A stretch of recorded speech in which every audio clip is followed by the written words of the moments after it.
bring the December 8th, 2014 public meeting of the Fayette County Area Planning Commission to order. Please join me in the Pledge of Allegiance to the flag. I pledge allegiance to the flag of the United States of America and to the republic for which it stands, one nation, under God, indivisible, with liberty and justice for all. Hey, Brenda, would you take attendance, please? Yes. Gabe Nobby. Here. Dick O'Neill. Here. Brian Jennings. Here. Mark Flum. Here. Ed Harrell. Here. Warren Sudoff. Here. Zane Bedore. Carl Hilton. Yep. Jason Waterman. All here except Zane Bedore and Jason Waterman. Okay. Next on our agenda is the approval of minutes of the November 10th, 2014 APC meeting. Mr. President, I move to approve the minutes. Okay. We have a motion and a second. Any discussion? All in favor of approval of the minutes, please signify by saying aye. Aye. Opposed, same sign. Okay, minutes are approved. Okay, next on our agenda is the expiring APC and BZA appointments. Okay, Bill? the only citizen appointment that's expiring right this year is Jason's, which is the combined APC and BZA. And Mr. Waterman's already indicated his willingness to continue as the member of the Planning Commission and Zoning Board. Okay, of course, we have the annual reappointments of the county surveyor, and then also the school corporation. And just make your desires known to the school board. And hopefully you aren't tired of us yet. I think I'm on the agenda for tomorrow night. Okay, good. And then the other one is with, since Mr. Flum was appointed to the rest of Shirley's appointment, and she was appointed for her full term. That one has actually expired now. So what you would do would be, to reappoint you. Okay, this is where it's going to get crazy again, but reappoint you for the rest of the next 2 years of your term. So this is one of the places where I think some of the board members recall the time and the effort I spent on trying to figure out where we got appointments wrong. And so this is one of the ones right there. It happened with the council, but it primarily all happened with the citizen appointments. So we just want to make sure everything continues to meet with the requirements of the state code as far as the appointments go. So every appointment's legitimate, and therefore every decision the Plan Commission makes are legitimate. And that's it with those. And Mr. Bedore, because of his work, he is, I believe it sounds as though Commissioner-elect King is probably going to replace Mr. Bedore on the Area Plan Commission. Mrs. King has been in, I've talked with her, and she's interested in being on the Plan Commission, and she really wants to learn about what's going on, everything in the legal requirements and about the zoning code. So I think it sounds like we have someone, another good member to come on, someone who wants to do this. And that is it for the appointments. Unless anybody else has another question on appointments. Okay, next item on our agenda is the review and discussion of the airport overlay district. John? And because I think most of the people on the Plan Commission are familiar with the history, but just for everybody that's may not be familiar with why. My name is Gene Woolley. I'm on the Board of Aviation Commissioners. I have with me Mr. Corey Harper. He's an airport planner from Butler, Fairmont, and Frankfurt, and we're here to answer any and all questions about the zoning that we're asking to be placed. Zoning adoption was a work through for several organization meetings. I think we're up to draft 8A of the zoning draft right now. Work through with Bill and my office in the airport. Primarily what the zoning overlay does is help your local area plan review airspace permits, noise sensitive and land use permits in accordance with FAA regulations and Indiana Tall Structures Acts. So I know it's been out there. The airport board has approved it.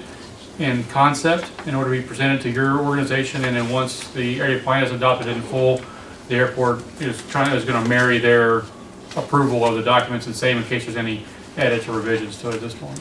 Okay.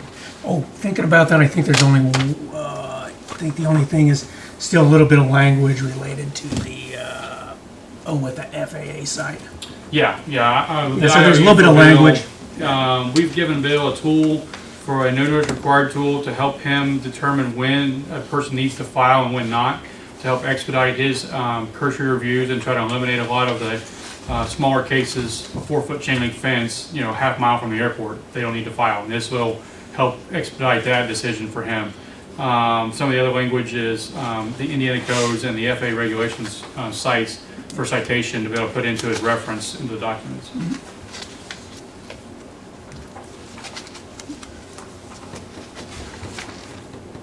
Any questions from board members? Everybody's been to the document and understand what we're trying to do. We're trying to protect our assets from encroachment that we have. And that's what it amounts to. We'll be following the state, like Corey said, the state tall structures and then the federal aviation airspace. It at one time was in here, but it is so drawn out and so complex that we were concerned that, like Corey said, somebody building a 4.5-foot shack off the ground for his dog might have to feel like he had to apply, and we don't want to do that. We want to keep it simple, and with the tools that Bill has now, we can keep it simple. Yeah. And one thing I think some of the members have probably seen the more detailed maps with the different types of zones. Those maps are going to be simplified as far as basically the FAA zones. So I guess what we have is, correct me if I misspeak, so a lot of these will be simplified down into the actual, the overlay zones then there's the noise sensitive zone, which is a little bit different, which is an additional. So basically there's the overlay. Those will basically be simplified into one map. Yeah, right now, these zones still apply as far as FAA airspace goes. What this will do, the revision we're going to make, is we're going to include these all into an airspace zone and then into the yellow, because as far as the Part 77 and the airspace goes, if Bill utilizes the no notice required tool, it will eliminate the need of having all these defined within your zoning. Having the definitions and having them in there is a good thing because that's different zones mean different things. But Bill doesn't need to be, or the area plan director doesn't need to be a airspace analysis expert in order to be able to utilize the online tool that the FAA has. So the FAA has a online tool that Bill can institute latitude, longitude, and elevation and be done. It doesn't matter whether it's in the transitional surface, the horizontal surface, the conical surface. He just needs to know if it's in this area. He checks it from the no notice required tool, and it'll give him in 5 seconds. It'll give him a yes, no. Do they need to file or do they not? Okay. And if you could explain a little bit about the noise sensitive zone. Okay. Noise sensitive zone is incorporated into Indiana Tall Structures Act, which is Indiana code, which requires any type of noise sensitive construction. Hospitals, nursing homes, medical facilities, schools, daycares, things that tend to be sensitive to loud noises. Anything located within 1 nautical mile of the airport property and 1,500 feet either side of runway center line must go through the Indiana Tall Structures Act noise sensitive. This is an Indiana code. It was adopted in '82. A lot of the rural communities are learning that this applies and belongs, but it restricts and prohibits those types of activities from happening within the noise sensitive zone. It also makes sure that any residential use or things that are not as noise sensitive but can be noise sensitive actually acknowledge that the airport is there and file with the state, which then gets recorded with their deed through the building permit process, a notification that they acknowledge that the airport is located there. So what this does, say an existing home, existing residence files for a garage. They go to Bill, apply for a building permit, the garage is attached to the house. The garage institutes a residential use as the structure, as a property. They have not filed the noise sensitive. They will have to, with the state, file a noise sensitive waiver. In other words, they acknowledge that there's a non-remonstrance against the airport. This protects the airport from someone later suing the airport and saying, my noise rights have been infringed upon. I'm in the noise sensitive zone, but I didn't know it was there. Well, because they signed the acknowledgement and it's been recorded with a deed, it will run in perpetuity with the deed, and they can never say, we didn't know the airport was there. So this is a tool that protects the airport. With Indiana code, it's required. So it's something that needs to get incorporated into the local building permit process, so you can make sure that it happens the way it's corrected by Indiana's law. Then there's at the area at the end of the runways, what used to be what, safety zone, what was the actual term they have for it now? The runway protection zone? Yeah, that, yeah. So the runway protection zone and the approaches to the airport will be incorporated into the airspace drawing, and we'll incorporate that into the expedited tools that Bill will be able to use to minimize the review time and allow the process to proceed quickly so that it's not someone having to wait. This will also determine very quickly whether someone has to file in not just an airspace situation. It could be for a navigational aid or something like that, this no notice required tool will greatly improve Bill's effectiveness and ability to do this in an expedited manner. So. When Mr. Harper says file, he means anything that might possibly interfere with any of the zoning. The person erecting this building or the tower, whatever he might be doing, would file a 7464 with the FAA. And then they would have 60 days to determine. 45. Okay. Well, 45 to 60 to determine if that's a hazard or a non-hazard. Yeah. The FAA will actually make that determination. So on a local level, the area plan will only be determining whether they have to file or not. The FAA will actually determine, the federal government will actually determine if that is actually something that will be approved or not. So they will issue you back one of two things: a determination of no hazard or a determination of potential hazard. So the determination of potential hazard then refers it back to the airport and the area plan and says, this is a potential hazard, how do you want to proceed? Obviously, potential hazards, you want to deny the permit. And then there's the one that's been most problematic have been the two wildlife zones. Mm-hmm. Yeah. The land use zone. Yeah. Yep. I was hoping you'd maybe talk about that a little bit for the benefit of the commission on our discussions about. The wildlife protection zones that Bill and Ed are referring to are the surrounding boundaries around the airport. It's the area of perimeter C. It's the large area in blue around the map. The FAA has recommendations. Hold that up so Yeah.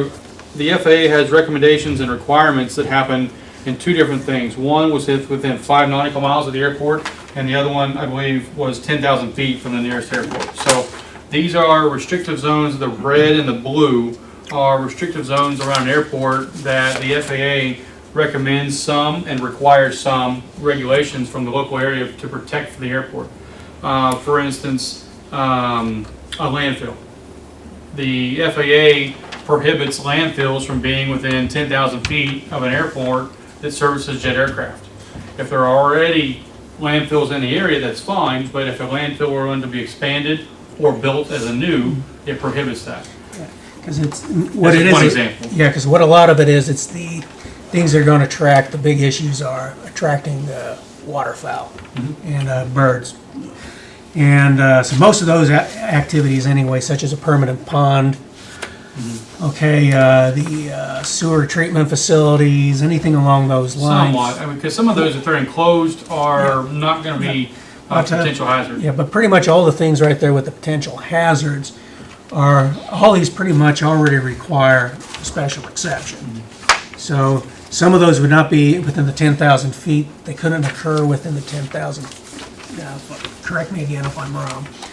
But within the 10,000 feet, there are certain things that can't occur, but they could potentially occur outside the 10,000 feet, between the 10,000 feet and 5 nautical miles. Item 6 on your copy, if you have it, the wildlife attraction. How does that affect existing ones? Sir? Existing items are already in and already grandfathered. So this permit does not go back and retroactively make any of those closed or forfeiture. But for instance, a landfill, and the landfill is one I keep going back to because it's one of the biggest issues. Those are restricted from being within 10,000 feet of an airport that services jet aircraft. Obviously, your airport services jet aircraft. So any landfill within that 10,000 feet boundary is fine. It's grandfathered in. There's no restrictions there. However, if it were ever want to expand or a new one were what to be built beside it, then there would be issue with that. And these are all the guidelines and all the regulations and all the things that Gene and I are talking about are already in place. What we're trying to do is to make sure that area plan on a local level is aware of it to incorporate it into the local zoning. So these are all federal regulations, federal advisory circulars, or Indiana Tall Structures Act, Indiana code and laws are already in existence, most of these since I was 4 and 5 years old. So we're bringing them into the local level for building permits and building reviews. It's to avoid oversights, which could potentially then affect future operations at the airport, the money, the Grant funds could be grant reimbursed. funds. So there's a lot of things expense-wise, and then damaging the potential that we do have with the airport as Like Corey said, it's already economically. here. It's been here for a number of years. We're just making it known now, making it public knowledge so folks like you can have a say in it, know what's going on. And no one encroaches upon the airport, on purpose. I mean, the town of Fishers was built upon, the airport was there, and slowly but surely, all the homes began to encroach upon the airport. And the next thing you know, the airport needed to expand to better service jet aircraft. And all of a sudden, they didn't, because of zoning, and they didn't use your local zoning and the building permit process effectively. So many houses got built around it that it was like multi-million dollars worth of acquisitions to be able to purchase all the homes they needed to safely operate there. So now the airport is encroached upon so much that they're really restricted. So this is trying to prohibit that. And are there airports in Indiana that have basically ceased being able to really function as an airport There are airports in Indiana that are shut down because of this? because of lack of zoning or lack of control. I mean, Speedway used to be a runway. No, Anderson's landlocked. Anderson is landlocked. I mean, if you look at, there are numerous airports across the state that have been encroached upon, moved. Clark County moved their runway and moved the airport 4 times from the time it was started in the 1930s until now. Anderson has moved their runway 3 times. So lack of planning and lack of proper coordination and zoning, makes for bad bedfellows. So what this does is this keeps the airport from being encroached upon where it would have to be in the future moved or closed. Because at the end of the day, the FAA, their big stick and their big regulations come back to the airport. So if they don't protect themselves from encroachment, what do? They start shortening the runway or closing the runway. And to this point, I think Connersville Airport's received, over $20 million in grants that could be required to be repaid if they don't protect it. They have asked us to do this. This is with their blessing, the regional office. And we've been trying to do something like this because every time we do a grant, you read that little part in there, whether we like for you to zone this out to protect this area. They invest $11 million in something. They don't want to have to shut it down because houses are encroaching, because we didn't do our job. So up to this point, have you been denied or been borderline on any grants because we haven't had this type of protection? Every grant that they get has a requirement of, are you doing your due diligence to protect the airport? Yeah. So doing your due diligence can be interpreted as, we haven't had an issue and we've moved on. Or it could be, we actually have zoning in place and it's there to protect us. So the situations come about where there has been encroachment to the airport. There was development that was began outside of your county district, but just to the north, where development came to the airport, and if the landowner or the developer hadn't called, in addition to, his building permit was approved, obviously not by your county, but it was approved. He called because he used to farm the airport, and he knew the airport was there. If he hadn't called and we hadn't done the airspace, it would have encroached upon the airport's airspace, and where he wanted to build would have encroached upon their navigable airspace, and they would have shut down their ILS. So because he worked with us and he was able to move the building slightly, and eventually, because of the close proximity to Wayne County, we will end up going up to Wayne County and getting them to adopt a mirror image of, because their airport's airspace protrudes into Wayne County quite an extent. So we'll be getting them to adopt your document as a reference guide for that area, so that they have to at least check in with Wayne County for any building permits in that area as well. as we speak, and I haven't been to council meeting, tell anybody if you haven't read the paper, we're in the process now. We have been awarded a grant. We signed it last month for $1,357,000 to rehab the terminal building An apron. and And And the apron. That's ramp not- area. Yes, okay. That's not just for the building. no, the ramp Well, we're area. doing a footing inspection tomorrow morning. Yeah. But the ramp area will be 625 square yards, I believe. It'll be the whole ramp parking area around the airport, around the terminal building, down to the hangars. It'll be excavated to a depth of 18 inches. That material will then be mixed with a cementitious type material and replaced in the excavation. And then there will be 6 inches of reinforced concrete placed over the top of that. So we'll have a ramp that will be good for, what, 30, 40 years. It's gonna be a minimum of 20, but it should last 30 or 40 years easy. It'll be pinned together in 10-foot sections with dowel pins. It's really going to be an improvement. What we have now looks like an earthquake structure. It's badly damaged.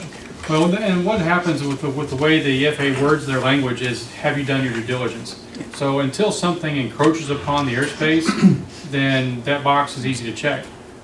If all it would take was for 1 or 2 things to happen, and for the airport to be shut down because of lack of planning or lack of building permits, for there to be a serious issue, and the FAA would start to close down navigational services, close down runways, shorten runways, and there's been several airports in recent, like in the last 6 months, that have had 400 or 500, 600 feet of runway removed from them just because they had a house that popped up, or a cell phone tower pop up, or wind turbines that pop up. So without lack of planning and lack of this process, the airport can be encroached upon without their control, without their ability, and can lose services and can lose functional airspace, lose functional pavement. Just give you a little example quickly. With this latest grant for the ramp and the terminal building, there came 22 pages of grant requirements, things that we had to do, we have to do, or the grant can be rescinded. And these are all close spaced, just like this. You must do this, you must do that, you must do this. So we have to, want to tell them about cell phone? Oh, yeah, I can't talk on the phone while I'm driving. So that's how the due diligence of the FAA goes into detail, is the airport or any of their contract employees or contract engineering components can't talk on the phone, texting while driving and talking on the phone must be hands-free. So They can rescind the grant. that's how detailed they're going. So they can rescind the grant because someone was texting while driving. So You had the accident and you found out. But, Wow. okay, Corey- I guess, Okay, oh, go ahead. I'm just curious, the design of the apron can support what weight of a plane?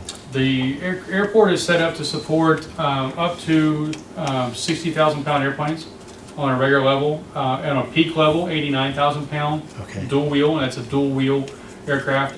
You're looking at very large corporate business jets. Okay. The runway length is set up more than able to accommodate the same type of aircraft. You've had DC-9s, DC-10s there, Gulfstreams, large corporate. F-18s, C-130s. You've had some very large airplanes there. A little over 89,000. It's set up for 30,000 pound dual tandem wheel, which these are all just different wheel Right. configurations of aircraft. 60,000 pound dual wheel, 89,000 single wheel. Okay. And if we can go ahead and take care of those last things next week. So that way is, then I can have the ordinance language ready, so I can get everything then taken care of then before the end of the year, so I can get everything published, everything taken care of the last week of December. Every community is a little bit different that I work with, but do you then do this as a public hearing, public Yeah. referendum? How It'll do be you do public it? hearing, since it's part of the zoning code. Okay. So we'll have the public hearing, then following the public hearing is, the Plan Commission will make the recommendation, and then it will go before both the commissioners and then the council. Okay. Since it's a text amendment. Sounds good. So I will plan on attending the January meeting, plan on answering any questions then, Yep. and that's when, what dates? That's the 12th or the 13th? 12th. January 12th? Yeah, 12th. Okay. 12? 12. Yeah, I have it on the bottom of the page here. Second January Monday 12th. in Second Monday Okay. in January, whatever that date is. Yeah. Yeah. So we can talk next week about those few last little things to figure in on the, actually the ordinance language, and we'll be good to go. Sounds good. All right? Any other questions? All right. Thank you, Okay, guys. thank you. Thank you. Thank you. Okay, next on our agenda is the review of the draft for the floodplain district. Okay. And does anybody have any questions? Of course, this is all gone through, this is all necessary as part of the revisions to the FEMA maps. So this will give us the opportunity to then have the public hearing on January 12th. And then the following week, also have that in front of the county commissioners and then the city council for adoption. And this will then give us the time to then, once we adopt it, because it's covered by state code, is then after we had adopted those two levels, we send the copies for the final approval from the DNR. And this then will all be then done, and we can have everything taken care of before February 18th, when the new maps go into effect. Any questions for Bill? Okay. Next up, we have our director's report. Okay, oh, okay. All right, any questions on the director's report?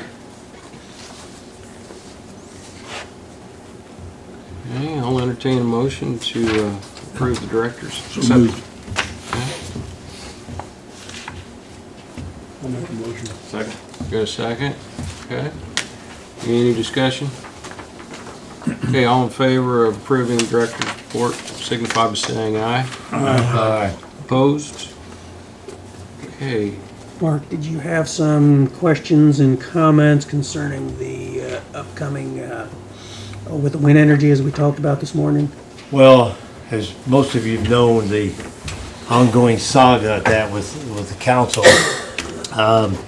we'll be voting again in January. So the next, if we approve it, the next step is here. So anything you can read up on it ahead of time would be appreciated, because it's, as Bill and I were talking today, it could become, we had quite a few people at the meetings over there, and I would imagine they'll show up here. And so there's going to be a lot of questions. So anything you can think of, a question, or jot them down, because there's going to be a lot of questions. So keep in tune with what's going on there. So Because I've started putting together, just doing some research after a conversation with links to a lot of websites or web pages. Some are actual studies, some are other just not other types of reports. So I still haven't gotten into actually looking at the reports, what they say. What I'm looking at is just information just in general on the pros and cons of wind energy. I'm trying to get some things together on economic aspects, and in particular the property values effects. The other things I'm looking at is the wildlife, and then also some of the claims that come up concerning health. So I'm going to try to have in place, okay, at least the list of sites as I go through some of these. And I know some people don't have the don't work through the internet very well, so I'll be able to look for some of the other actual studies, I think some of the better ones, and then there's some other members of the Planning Commission I'll make some copies of some of these for. And another one is to probably be wise, just like we did for those two of the confined feeding petitions, to probably try to make arrangements to have these up at the auditorium at the high school, as we did for those. I think that might be wise. Mr. Flem and I spoke with about the time constraints to avoid making, if necessary, not to be shy about having a table if there's more information. You're getting a lot of conflicting information to give you a chance to sort through. It'll be important not to allow yourselves to be pushed into making a decision when you don't understand all the issues, or you're getting tired and there's tempers are starting to occur primarily out there in the audience. And the other one will be to, and it may possibly be wise to not have the BZA, and probably set this up as a special meeting and it might be wise to do the same thing with the Board of Zoning Appeals, to actually have a special meeting but not have them on the same evening. Because, and that might be a wise thing to do also. So that way, all this other information, there's gonna be a lot of information, which would then go in front of the Board of Zoning Appeals, so the zoning board members could also have a chance to try to absorb and understand all the information. So these are some of the things we'll want to think about with that also. Bill, like we talked also, there's 168 parcels supposedly where they can place a windmill that they have gathered information on. There's approximately, there's 47 or 48 going in this county. So that's like, 4 times as many as they need for the amount of windmills. One thing I would like to see is, and we haven't seen it yet, is right now, where are those 168 parcels and how they relate to areas where people that don't want them. Because there's a lot of people in that area that own maybe 1, 2, 3 acres. They don't have, you have to have a minimum of 5 acres to qualify for having a windmill. And that's where the battle's kind of been over there right now. But that battle is going to come here if it gets that far, which, so I would like to see a map. I don't know if has ever been drawn up yet or not. There's a rough one that was produced, but wasn't for public dissemination because things are being finalized. But I think at least for when it comes time around for the Plan Commission, and it might be something with the, with the county council as far as to, even if it's on a, something that's on a confidential basis with the council, you want to check with the attorney about how that can be dealt with, whether or not can properly be dealt with, confidential maps in the meantime. I don't know the legality of that, so that'd be a question for the county attorney. I did speak with, after I spoke with you, Mr. Wintercalled, about the setbacks, because I guess the next era, our setback from a residence is 1,000 feet. Next era is what, about 1,400 or 1,400. something, yeah. Suggesting that perhaps at the next meeting that if it so desire on the part of the Area Plan Commission, since this is the actual, then amend to the distance from residences, amend the zoning code for the wind energy to then adopt that greater distance that they actually have as the residential, and to provide potential protection. And if the board members would like me to do that also for the next meeting, I need instruction on doing that, preparing that. Is that something you could put on the maps we're talking about? I wouldn't be on the maps, but it would be making that one change. Now we have the section where we go into all of the part with the distance, say, from the all the separation distances. Okay, it would be within there. So it'd be a small text change comparable to the one which we made on the distances from streams. So it'd be maybe about a 3 or 4 word change. And like I said, that would be just an additional possible protection. Now, if the board members would like me to do that, I can then also have that set up as a third public hearing in January. Whose recommendation is that? Council President Mike Wenta. And so he wanted me to ask about that, and also then, since I know he said he'd also discuss that with Mr. Flum, to then propose this idea to the Area Plan Commission if they want to make the step to have a, for that amendment. So to say in the building code, instead of 1,000 feet from a single-family dwelling out there, would be 1,400 feet from a dwelling, would be the distance it has to be. And the reciprocal distance would remain just as it is with the 1,000. So if... Bill, my question is, we said 1,000 feet, and next year their company says 1,400. Is there some reason why they've decided 1,400 is... I think that's what they've done on past projects, Yeah. I think elsewhere. And that's what that's kind of their standard, I think. So And I so is think- that a standard for the industry? Is it the other? I really don't know how much it is because we adopted the 1,000 feet, of course, is based on Benton County and then the White County ordinance. Because a lot of, I guess a lot of things are considerations on the distance from other structures, period, as far as disrupting airflow and things like that. And I think they also, I suspect there's also an attempt to maximize, try to get a little bit more distance because some of the other issues that have arisen from other, property owners. So I really don't know all the rationale from it. So I can make assumptions, that's about it.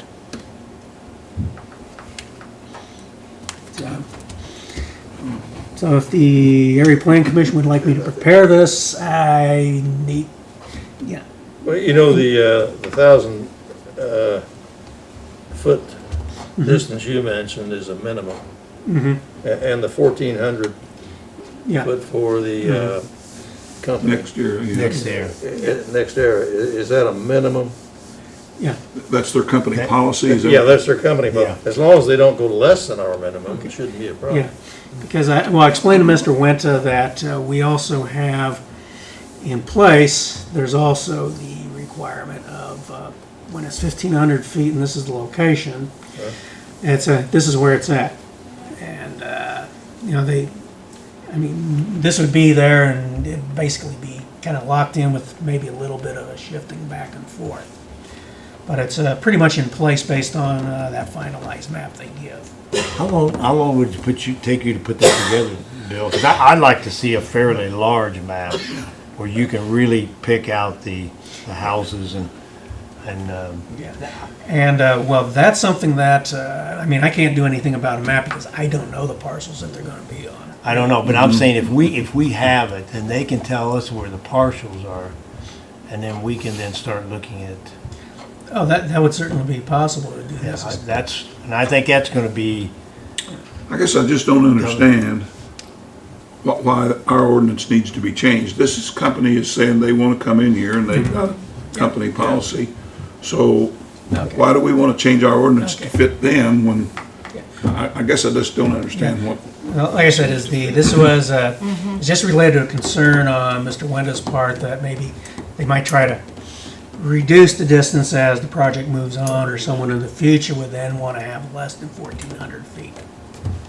So, I'm with Ed on this one. I don't quite understand it. I think I need more information from Next Air before I think we'd want to move forward on it. okay.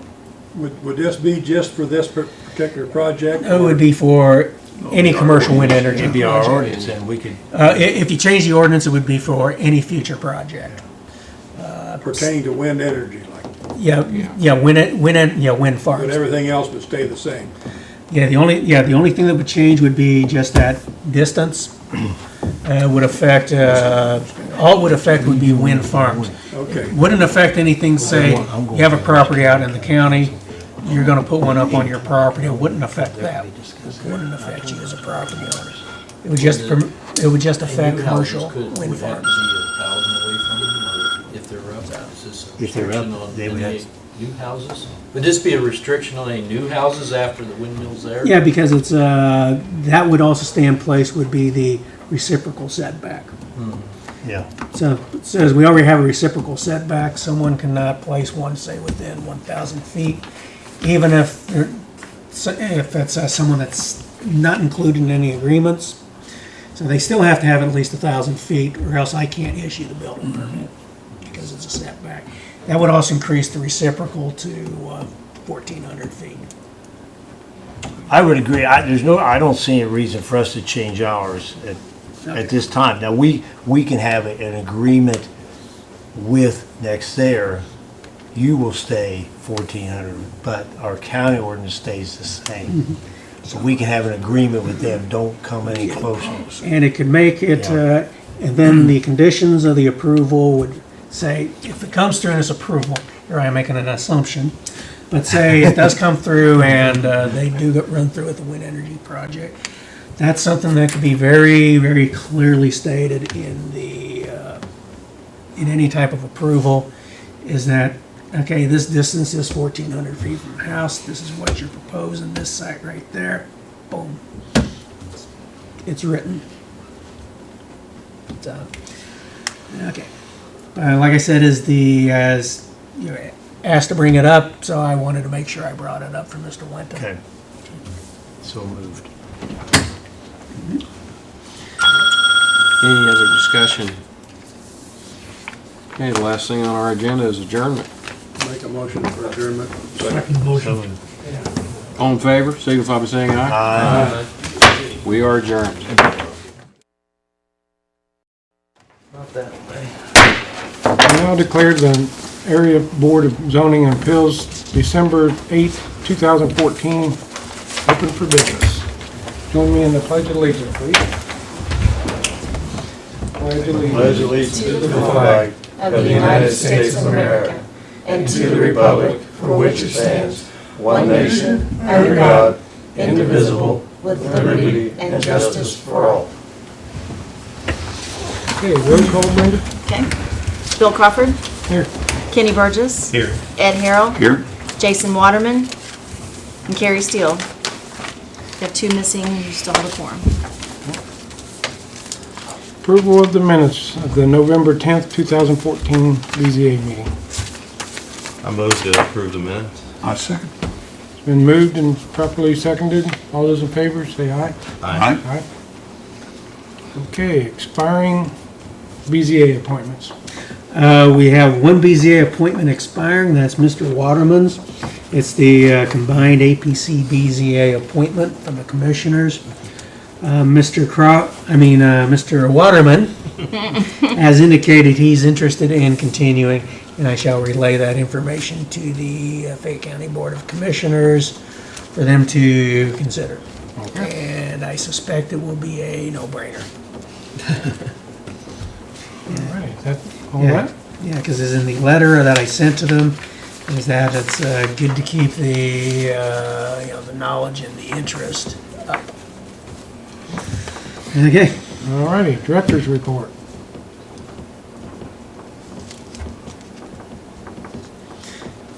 The airport overlay district. Yes.